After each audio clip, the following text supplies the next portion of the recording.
Now, shifting focus to our big story, the stage is all set for this year's edition of the World Economic Forum. This year's theme is a spirit of dialogue, but all eyes will be on one man, US President Donald Trump, who is all set to address the forum this week. Now, Davos's historic church has turned into USA House during the World Economic Forum, and it is set to host US President Trump as well as the largest US delegation set to come to the World Economic Forum meeting this year. But Trump's arrival comes amid fresh tensions with Europe after he announced that 8 European nations, including Denmark, Germany and France, will face a 10% tariff on their exports to the US starting February 1st. A move, he says, is linked to the opposite, in fact. We have with us Tamanna Imandar, the managing editor of NDTV Profit, joining us live from Davos. Tamanna, what are you hearing now at Davos? What is the mood like, given the fact that over the past year, US President Donald Trump has essentially taken a sledgehammer to world politics and diplomacy? What's the mood like? You know, no matter where in the world you go, there is one headline coming from one individual. And yes, in snowy Davos, we're all talking about Trump here.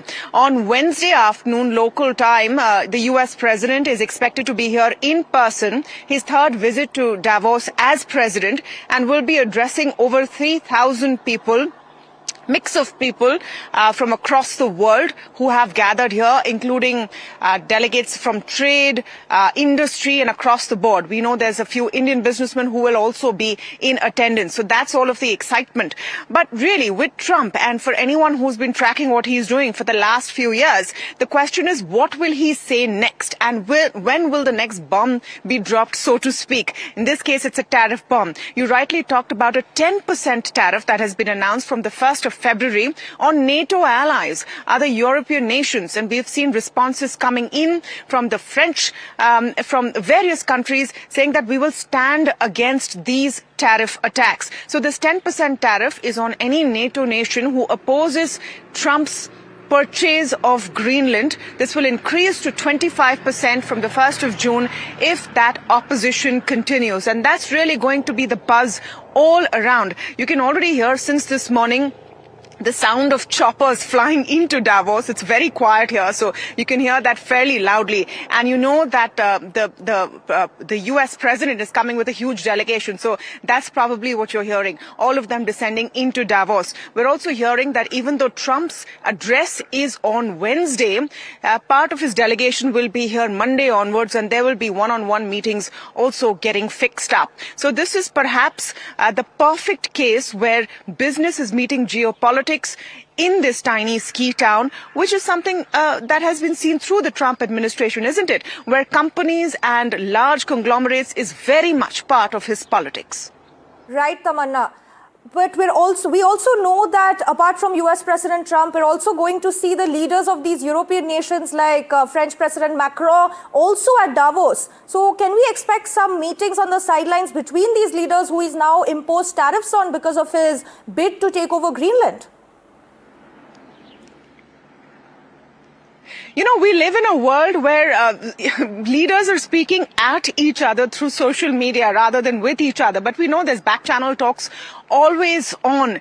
There is very likely to be some sort of meetings on the sideline. Whether a Macron-Trump meeting is penciled in is not yet known officially. But yes, Macron was one of the few people who came out very clearly and saying that we will stand up against any kind of bullying. He also equated the rights of Greenland with Ukraine, which was interesting in the way he framed his response to Trump and the imposition of these tariffs. So suffice to say, the spirit of dialogue is the theme of Davos this year. It could turn out to be very ironical or could turn out to be true if there truly is dialogue between a world that seems to be at war with itself. Tamanna, apart from the focus on US President Trump is, of course, the big focus of this summit, what else can we really expect? What are some key issues that are likely to be discussed in this meeting? So the thing with Davos is, and these 3 or 4 days of the World Economic Forum, it's sort of how do I put it? Like a very fancy mela. So everyone has their houses, they have the promenade lined up, and we're going to be sending you some of this report so viewers can actually visualize what's happening here.